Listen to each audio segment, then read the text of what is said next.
Have you checked the children? You're a little mad sometimes. Hi, I'm Chucky. Wanna play? Sometimes that is better.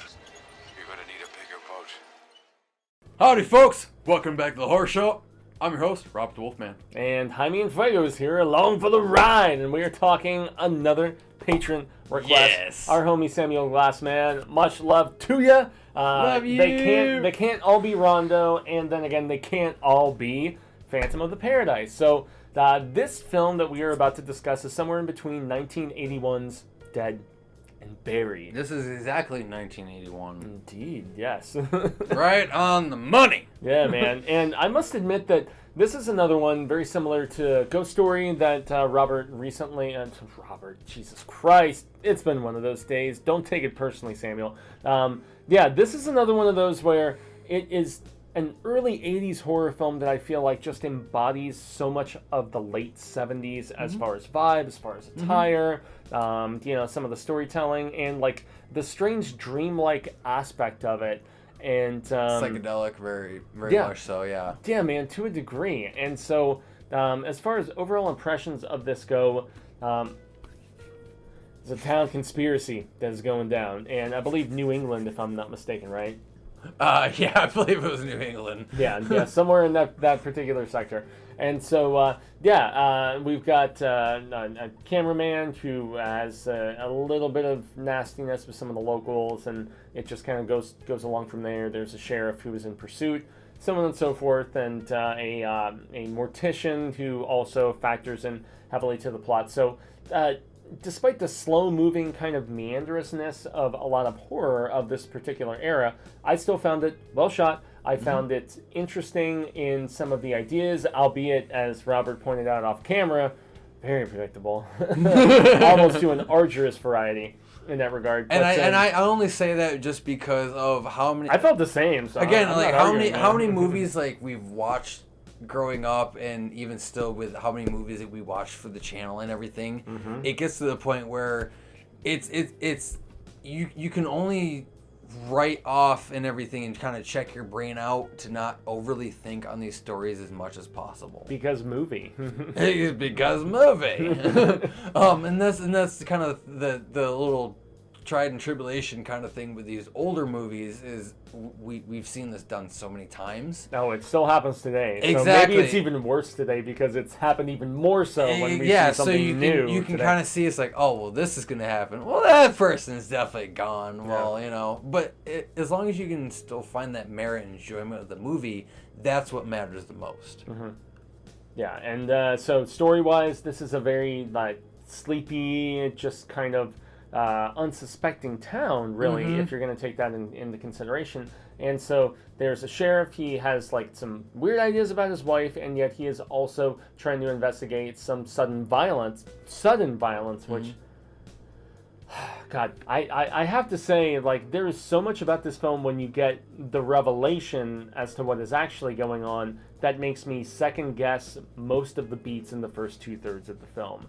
And for that reason, Sam, I always give it. We're not gonna vulture pick the shit out of this movie and everything because again, movie. Yeah, exactly.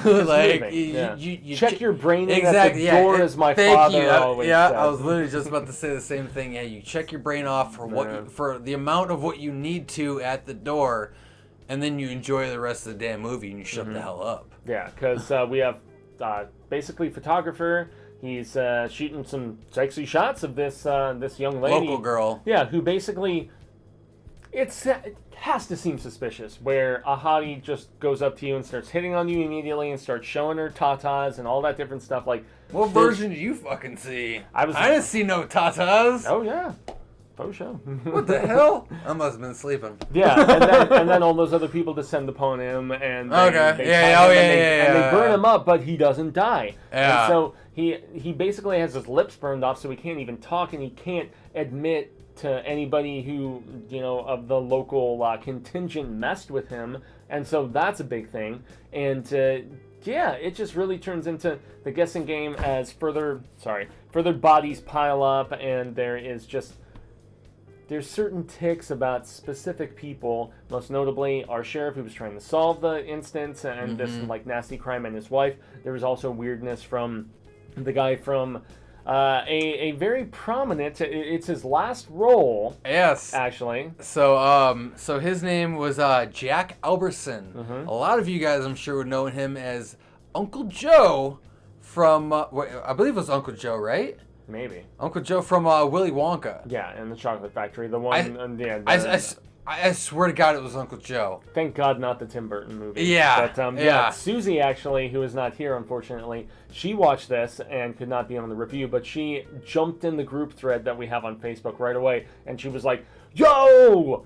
Dude from Willy Wonka's in this, man. And she was like, she was all stoked about it. It was funny. Is like I put that recollection as soon as he was on the phone with the sheriff, and like certain mannerisms and how he was talking. I'm like, I fucking know that guy. Where did I know that? Yeah. As we segue into performance, though, I do definitely feel like he owns it in the third act. That particular elderly actor, absolutely. He was probably, dare I say, the best part of the movie. Where even if there is a predictability to the final reveal, I liked it. The way he acted it out, man, and just kind of balanced that line, straddled that sort of situation. Because it was that fine line of... and we're trying not to spoil it. Exactly. It's like, it's that fine line of extremist. True motives. Exactly, yeah. Extremist, but also...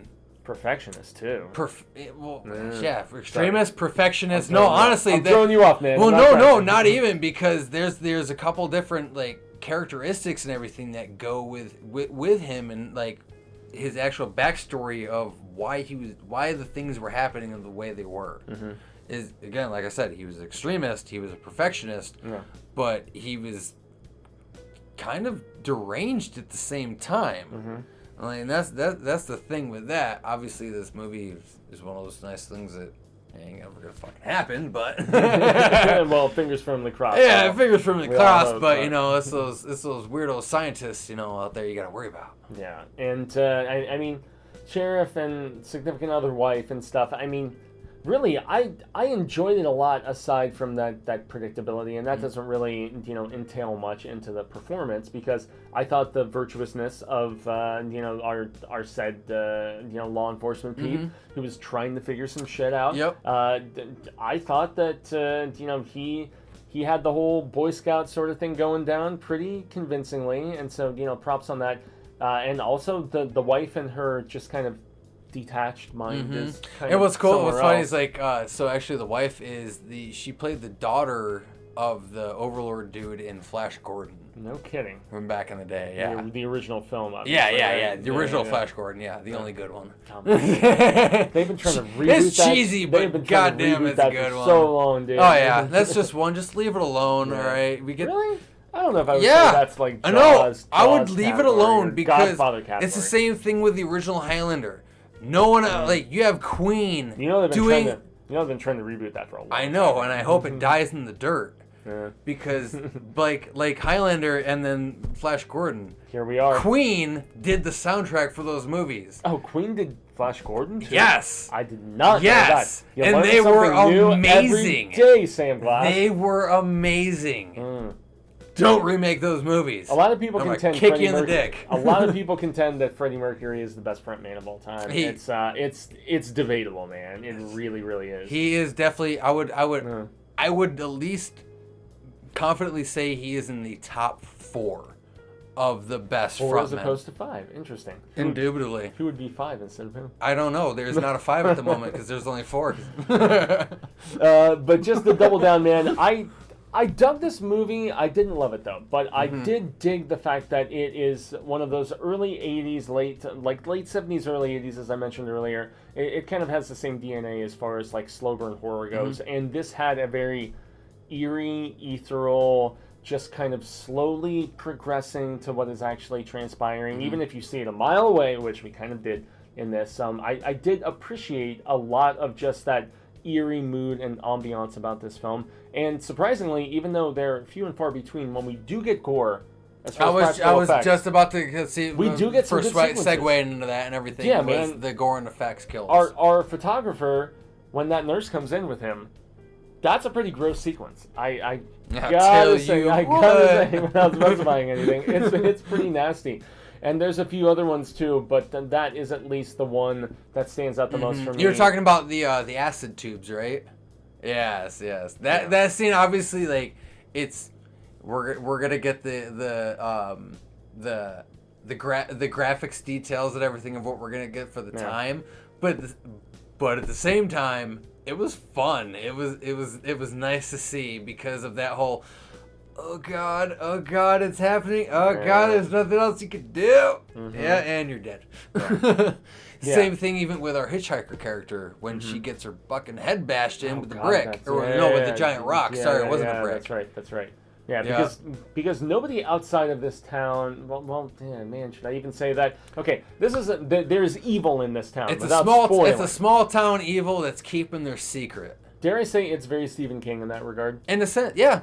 Yeah, I can definitely see where they took a lot of homage and everything and tribute from the small town Stephen King stories. Yeah, there's a lot of evil. Maybe it's not encompassed within everybody, but it's inherent and it's there, and it's something that, especially if you're a traveler, passerby, said hitchhiker, photographer, whatever, it's gonna. I don't know if you're gonna be welcomed with open arms. Just straight through. Just don't even look back. Yeah, man. Don't stop for gas. If you die on the outskirts, then you just walk to the other gas station. Yeah. But other than that, even like music in this movie, it was nice. It wasn't too over the top to where it took me out, but where it really pulled me into scenes further. I don't know how you felt about that either. Yeah, I can always remember a score that most definitely just really. What's the word I'm looking for? Signifies with a scene, I suppose. And so, for that reason, since there wasn't something of that nature within this film, I can't clamor over anything as far as the score or particular musical use. I actually think I preferred a lot of the musical attenuation that we had from Sam's previous one that we reviewed, myself and Marsha Parker, which was a ghost story based on the Peter Straub novel. So, yeah, I mean, this is one that a lot of hardcore, old school horror people who prefer their stuff in the 70s and very early 80s. It's got that iconic poster of the blue face, almost like the whole burial sort of situation. And what's funny too is even when it came up on our Patreon, I didn't realize what movie it was until I actually saw the poster art. I'm like, holy shit! Yeah. I remember seeing this. I saw that in the VHS stores, man. Exactly. I was just about to say that. Man. Back when I was a kid and everything, it was again that and oh man, I can. There was another movie and everything. It was just one of those ones that honestly burned into my brain. I was like that. I've remembered throughout my entire life, but I just hadn't gotten around to watch it. Yeah, but I wanted to. The two that were right next to each other when I was growing up, and that's because of the fact that remember how just like with CD and music stores and stuff like that, you would have the stuff where it was all filed and you could only see the title minuscule, but then they would have the prominent titles where you could see the full front artwork. VHS and video stores did that same goddamn thing, and Dead and Buried was always in the 90s, at least for me, right next to Dead Alive.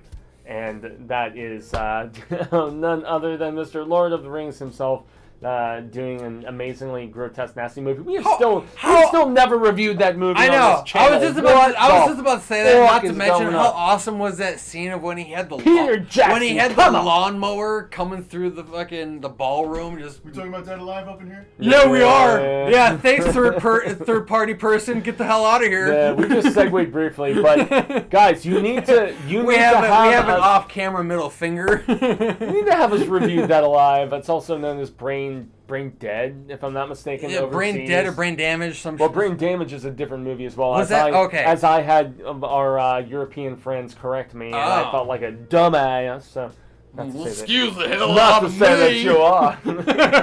But yeah, man, Sam Glass. This was definitely one that I watched in my early 20s and didn't love. I found a further appreciation for it, but it's still very much more so that dreamy. Slow burn, predictable psychedelic horror. Late 70s kind of horror. Yeah, late 70s, early 80s falls into that category too in this regard. So I liked it, but I didn't love it. But I did appreciate it more so than my previous viewing when I was significantly younger and probably had not developed my horror taste buds quite as much. So. Yeah. Other than that, I'm most certainly definitely enjoyed this movie. If you guys have watched it, go check it out. It's worth one of those classic '80s movies and everything like that. It's free. That too. It's Get free. Yeah. What the hell? Yeah. Why not watch a free movie? Come on, guys. With so much pay streaming, my God. I know. Just a Paramount Plus launch this past week. I mean, there's so many different sectors vying for not just your attention, but your money. And this one isn't going to cost you a penny. You just got to deal with some commercials. So, Exactly. Dead and Buried, thank you very much, Sam McGlass. Well, I think that'll about do it for our review then of I Dead and agree. Buried. Thank you Yeah. again, Sam, from all of us here at the Horror Show. I've been Robert the Wolfman. And I've been Jaime Fuego. You can subscribe below. You can tell us what to do on the Patreon. Like, share, all that chisel. We greatly appreciate it. And, until next time, Freight fans, remember... Stay scared. Oh!